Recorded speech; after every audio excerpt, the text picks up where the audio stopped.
Tartalo.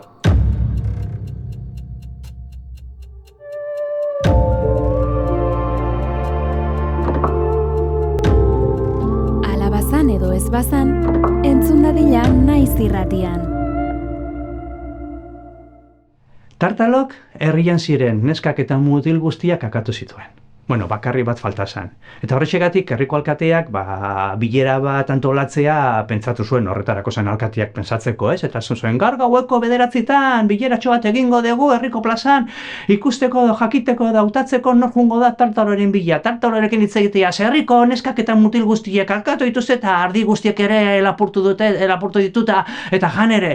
Gaueko 9:00 elkartuko gara, eta hantxe, herri osoan, gaueko 9:05 gutxitan nola, herriko plazara joan ziren bakoitza bere alkilarekin, eta hantxe egin zuten borobiltxo bat, eseri ziren, eta alkate agertu zen, eta nor joango da Tartalorekin hitz egitera? Eta herria isili, beti bezala. Eta alkatiak, nor joango da Tartalorekin hitz egitea? Eta herria isilik, eta alkatek esan zuen, zu joango zara Maria? Eta Mariak, ez nik jasarra naiz, nola joango niz Tartalorekin hitz egitea, horrek emango diza plastekokin joango nizegan egite, orduan nor joango da hitz egitera? Eta herria isilik, eta isilik zirenian, hantxe, entzun zan, soinu bat, makuilu baten soinua, kankan, kankan, kankan, eta hantxe, kaletik igotzen zan maiu, hantxe bastokia eta baita atzetik bat, eskua, eta han agertu zen aiton bat, eta aitonak esan zuen, nik joango niz Tartalorekin hitz egitea? Eta herriko jendia farrezka, zu aitona zara, nola, bueno, jangabe dagoen mutil bakarra nere biloba da, Martin, bera joatea, eta herriko jendia, egia da, azkena da, total, bera joatea. Eta Martineri esan zioten, eta Martinek, bueno, jungo naiz, nire lagunak ez da, jungo naiz. Eta Martineri eman zioten motxila bat, eta baita ere esan zioten no zegoen Tartaloren kobazulua, eta dan, ekasi zuen, Tartaloren kobazula erresa santopatzia, hantxe igo berzan aldapa, eta justu aldapa bukatzen ziren mendiko aldapa, hantxe azten zen, basoiluna, eta basoiluna oso eskutsua da.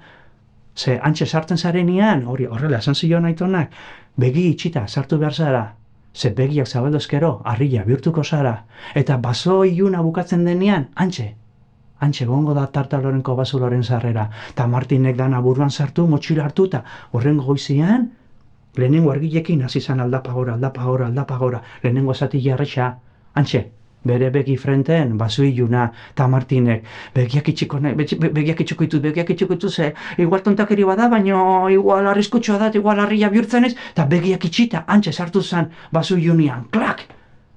Hasi zan, ibiltzen, eta nabaritzen zituen zeak, armian maren zarek emendika, aurpegietik, eta, Martin, jarritu horrea, eta derrepente, hankak sartu zuen zingira baten, eta, hemen, bustita dago, esetasuna, eta baitaren nabaritzen zituen, zugen, arrastrua kola, ez dakit nola esan, hankat artertik, eta bera aurrera, begi itxita, eta, bapatian, basoaren esetasuna, ez zeoen bere aurpegin frente, berriz eguzkiaren berotasuna, eta orduan Martin konturatu zen, hantxe, basoa bukatuta zegoela, eta begiak zabaldu zituen, eta gila, hantxe frenten, Tartaloren kobazulua, iluna, berde, esetasuna eta usain txarrarekin, baina Martin, ausardiaz edo beldurtuta euskalo, arnaz hartu, eskua hola jarri zuen kobazuloren sarreran, eta esan zuen, Tartalo! Baina inork ez zuen erantzun, Tartalo!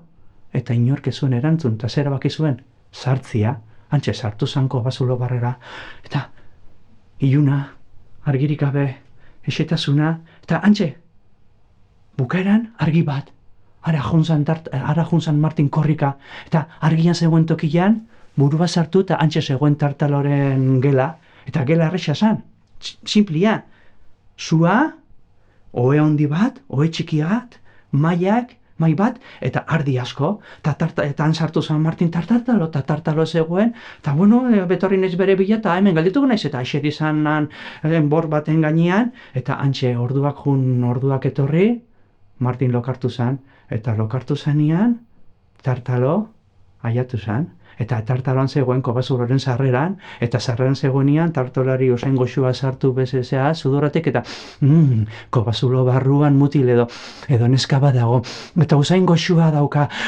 bihar izango da nere gozaria, eta hantxe sartu zan korrika tartalo eta bere egongelan sartu zanean antxe ikusi zuen Martin eserita eta mutil bada eta goxua ematen dut eta pixka eta haragia baditu, bihar jango dut, baina lehenengo esnatuko dut eta bere aldamenean jarri zen Martin aldamenean eta eskuekin nola sorbaldan jarri Martinai eta Martin esnatu zan garrasi batez. Eta tartalo, zer egiten duzu nereko basulon? Zurekin hitz egitera etorri nahi, zurekin hitz egitera zertaz. Herriko neskak eta mutilak handituzu eta herriko ardilak baita ere. Eta zu izango zara bihar nere gozaria, zu izango zara herriko azken mutila jango dudana. Eta Martin konturatu zanean harrapatuta zegoela eskapatzera joan zen. Baina tartalok hartu zuen harri handi bat, eta tapatu zuen harri horrekin tapatu zuen kobazuloren sarrera ate bat izango balitz bezala. Martin, entzerratuta zaude, zuk ezin dezu mugitu harri hori, hemen geldituko zara, bihar izango zara nere gozari. Joan zaitez oera! Bihar fresko jango zaituta eta Martin beldurtuta ohe txikira joan zen eta ohean sartu zen, ohean sartu lehenengo maindirek eta ezin maindirek zian ardilen azalak, baina zikinduta lokatzarekin, odol zatilekin eta inkluso pertsonen hileekin eta Martin mandak eta zabaldu eta kriston kiratzatera zen, baina tapatu zen eta begiak itxi zituen, baina zen gelditulo. Begi bat pixkat irikita utzi zuen ikusteko zer egiten zuen tartalok. Eta ondo ikusi zuen zer egiten zuen. Urrengo eguneko gozaria gozaltzeko behar zuen gauza guztia prestatu zuen tartalok. Antxe platera handi bat jartzeko, antxe Martin zerratuta eta baita ere espata bat. Eta espata jartzerakoan mai gainean tartalok esan zuen. Espata honekin gauerdian akatuko zaitut, bihar fresko egoteko. Eta tartaloko esan darakoan, ondira joan zen.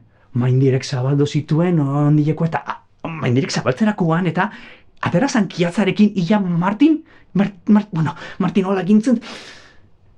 Tartalo tapatu zen, tartalok bere begi bakarra itxi zuen eta momentu horretan Martinek bere bi begiak zabaldu eta zerbait egin beharko de, zepillar, espatarekin akatuko no, zer egingo de, badakit! Iskutatuko naiz, ohe azpilan, eta ohe azpira joan sartu zanean, eskuak sartu zituen ohe azpilan, eta papatian, dana, odola. Martinek sartu zuen, antxe, zerraldo baten, bere lagun baten, tripa barruan sartu zuen eskuak, tartalo jandako tripak, eta zerraldo jetera zuen, eta bere lagunek usterakoen esan zion, lagunduko didazu. Eta beak jarri zuen bere ordez, ohe gainean, tapatu zuen gorputza hilda, eta bera sartu zen, odol zarren artean, ohe azpilan. Justu momentu horretan tartalok zabaldu zuen bere begi bakarra, klak! Maiara joan zen, antxe hartu zuen espata, eta joan zen ohe txikiaren aldamenean. Han jarri zen eta esan zion, tartalok esan zuen. Martin, akatuko zaitut bihar fresko egoteko, eta klak egin zuen. Indarrez, Ze tartalok pasa zuen gorputza, koltsoia, jergoia eta espataren punta hemen gelditu zitzaion Martineri. Martinek ezin arna sartu, arna baritzen zuelako espataren punta. Tartalo joan zen ohera, bere begi bakarra itxi eta justu itxi zuenean Martin atera zan bere eskutalekutik. Eta betirak utzi zuen hemen, arrastro bat.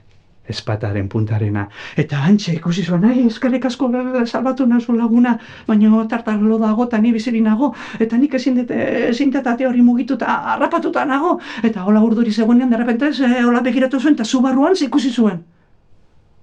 Metalesko makiltxo bat, eta metalesko makiltxo hori punta barruan zegoen, zu barruan, eta gorrian, eta Martinek erabaki zuen egin beharreko egitea.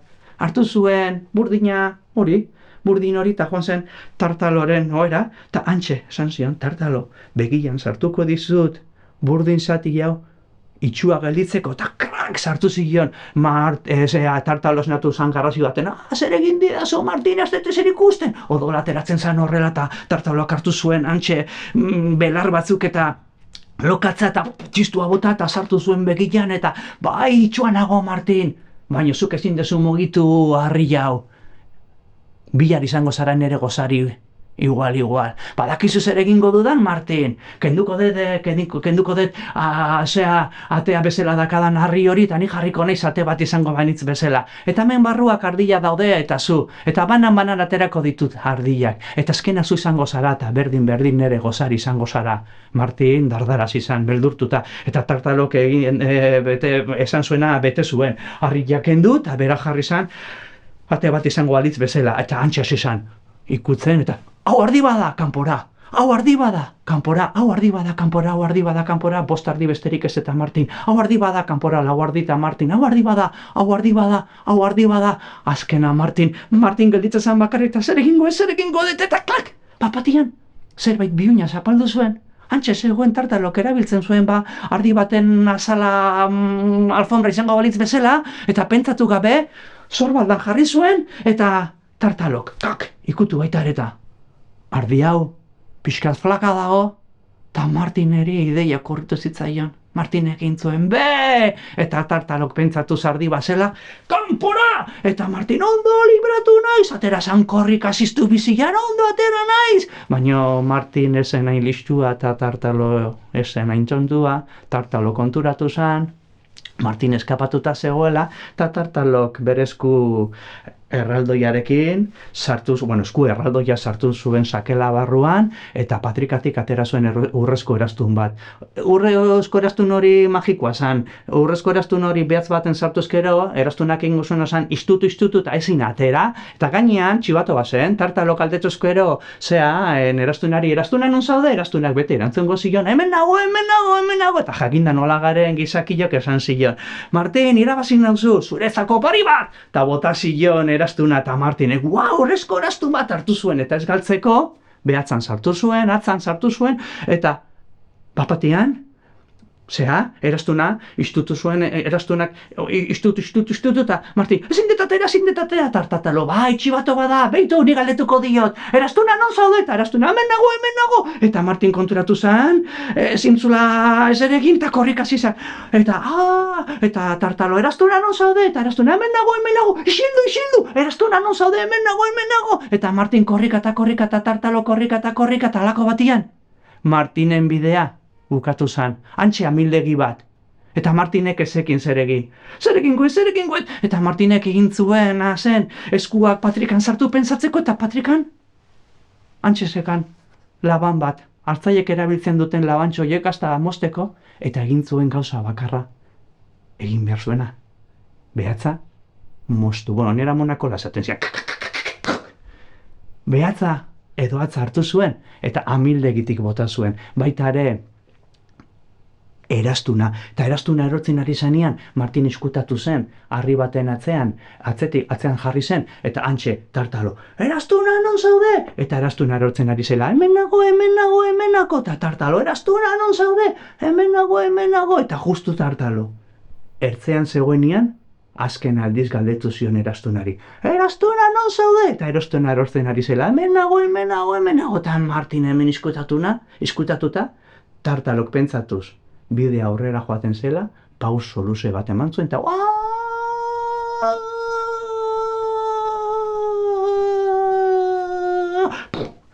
tortilla de tartalo.